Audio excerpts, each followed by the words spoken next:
I'll take you just the way you are.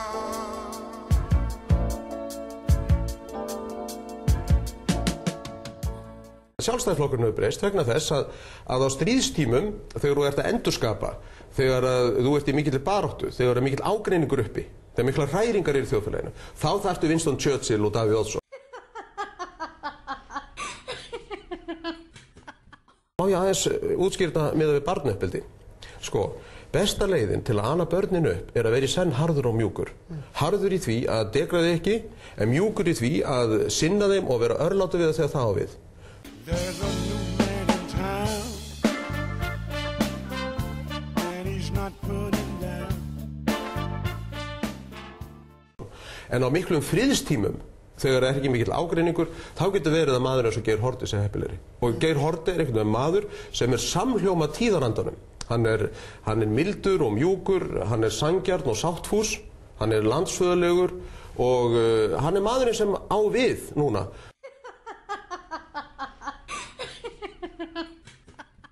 En ég ætla þó að segja eitt sem að vísa fyrir mína hönd, en ég held að ég tali það líka verið hönd Davíðs Oddssonar. Það yrði okkur alveg sérstakt fagnaðarefni ef hann Geir Haarde stígur út úr skugga Davíðs eins og hann að gera og verður stór stjórnmálamaður af sjálfum sér. Verður ekki bara í sögunni þekktur sem eftirmaður Davíðs Oddssonar, heldur líka sem sjálfstæður, sterkur einstaklingur. Þannig að ég á það ósk heitasta að Geir Haarde verði jafn vel heppnaður stjórnmálamaður af Davíð Oddssonar.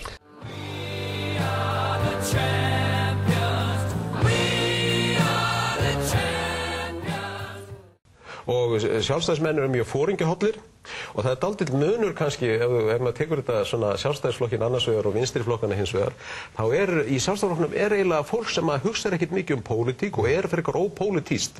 Það hljómar dálítið einkennilega kannski, og já, kannski ekki að segja það svona, en til einföldar má segja að sjálfstæðismenn eru menn sem vilja græða á daginn og grilla á kvöldin.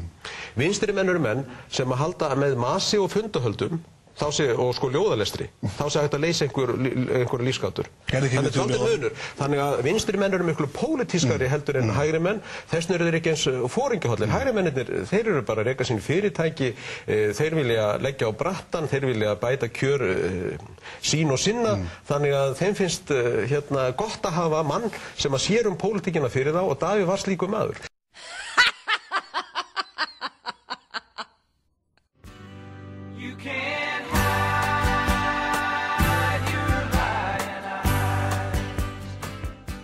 Við höfum verið að reyna að gera síðustu daga, Geir Haarde, Ingibjörg Sólrún, Davíð Oddsson, yfirvöld á Íslandi, íslensku bankarnir sem að reyna að útskýra fyrir útlendingunum að hér fjármagn á bakvið lántökurnar.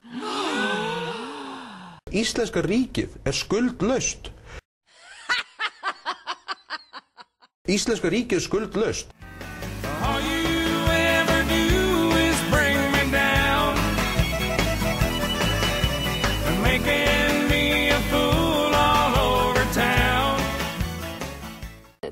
Já, hann náttúrulega vinstrimaður og vinstrimenn, þeir vilja veikar varnir og háa skatta. Hægri menn vilja traustar varnir og lága skatta. Góða nótt minn litli ljúfur, mitt ljósið bjarta.